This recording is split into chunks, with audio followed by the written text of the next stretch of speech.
Review of He Knew He Was Right by Anthony Trollope, a 1869 novel, which depicts the failure of a marriage due to the jealousness of a husband, and perhaps the kind of stubbornness, the willfulness, I don't know, willfulness, the vanity of the wife. This is Louis Trevillian, traveling the world, happens to meet up with the governor and his family of the Mandarin Islands, which I think are a fictional island, and meets Emily Rowley, or Sir Marmaduke Rowley, the governor's daughter, and they marry. And definitely the Rowleys see this as like, wow, this is great, because Sir Marmaduke does not have money. He is definitely kind of the civil servant who is doing well in the colonies, but does not have any money and does not have any way of being able to lure prospective suitors to his daughters. So this is seen as like kind of good all around. There is definitely at the beginning there's some thoughts. It's like, she's very strong-willed. I don't know if she's like going to be the best match for this kind of more scholarly, rich man, Louis Trevelyan. But no, the marriage goes ahead. But pretty soon, after a couple of years or so, they've had a boy, a little Louis Jr. There is trouble, and that trouble comes in the form of Colonel Osborne, a family friend, who is known as a flirt, as a rake, as a guy who has messed up other marriages before by intruding upon them. He likes nothing better than to flirt and to kind of carry on with young married women to sort of boost his own ego. There's definitely a lot of ego in this book. And that does not go well. Louis at the beginning is kind of just like, I don't like this very much. He starts getting more and more kind of like unhappy about this, and finally he tells his wife, who's very much like, this is a family friend, it's got nothing to do, no, it's like, no, I don't want you to see him anymore. And she's like, no, I'm not going to do that. And there are repeated contacts with this guy, and Colonel Osborne is such a egotist that he finds it kind of, oh, hey, I'm still in the game, I still got it, even though he's like, I think a little bit older than Sir Marmaduke himself, her father. And it gets worse and worse, and it just goes from bad to worst until finally they do separate. And it goes from there. And Louis Trevelyan goes down a slow and steady path to kind of a sort of madness. It ruins his health. He ends up leaving the country. He ends up ends up there's a battle over the child where the really does not. It's one of these.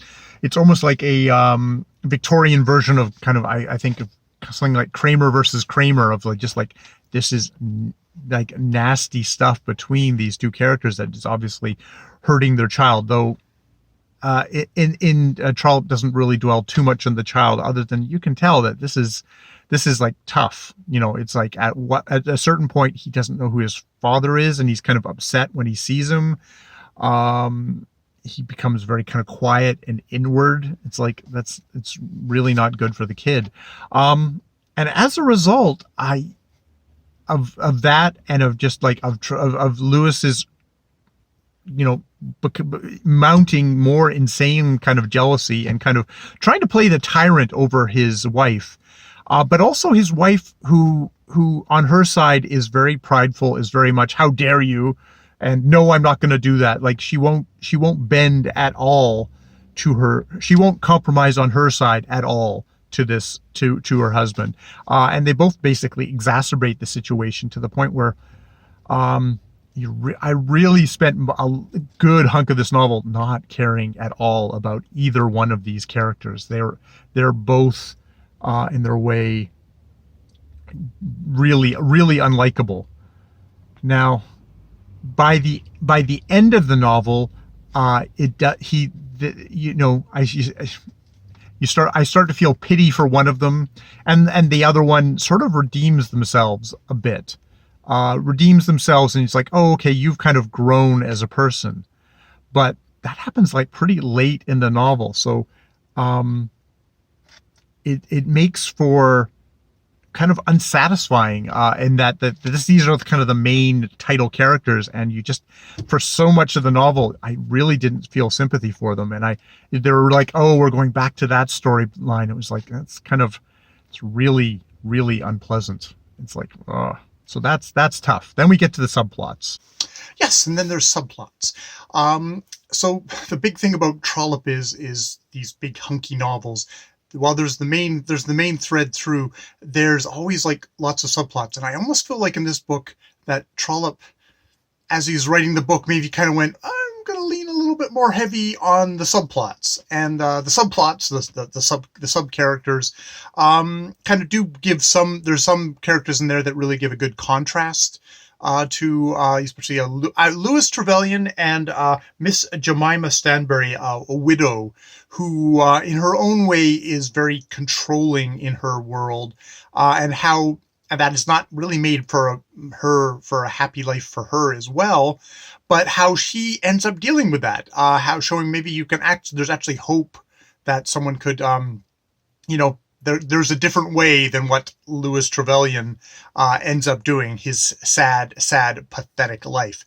And these subplots mostly center around some, like, a couple of young ladies, and like, how are they going to marry off, because that's the traditional subplot. You've got this married couple where the marriage is failing, and then you've got these two young women, Dorothy Stanbury, who is the niece of Miss Jemima Stanbury, whose brother Hugh Stanbury is actually a friend of Lewis. All these little things, but yes. So Dorothy's got like various suitors that come to her. There's Thomas Gibson, a minor canon. There is Brooks Burgess. It's like, there's the questions of, like, who is she going to marry? What will her aunt let her do? Or, what can she do without her aunt completely alienating her aunt, Jemima Stanbury? There is, of course, because it's Trollope, you also have to have the kind of the comedic subplot, which involves Gibson and the French sisters and threat of knifing. But in a comedic way. That's very much the comedic part of the thing. And then there's Hugh Stanbury, who is in love with Nora Rowley, sister of Emily, but he is a penniless, ink-stained wretch. How will these two lovebirds perhaps ever get together? And so that kind of brings up the business. We also have Mr. Samuel Nozzle, Basel, who is a former police officer, who is a detective, who gets hired by Louis Trevelyan, and he, unfortunately, he's kind of got that, it's the cop mind of everyone's guilty kind of thing, and so he really feeds Louis Trevelyan's paranoia. So there's a lot of the subplots really do help kind of buoy up this, though. Until we get to that kind of last little hunk of the book, I wasn't really happy about going back to the Trevellians and their woes. There was an interesting thing in here of that. There's a doctor who treats Trevelyan, who says, "Oh no, he's not insane.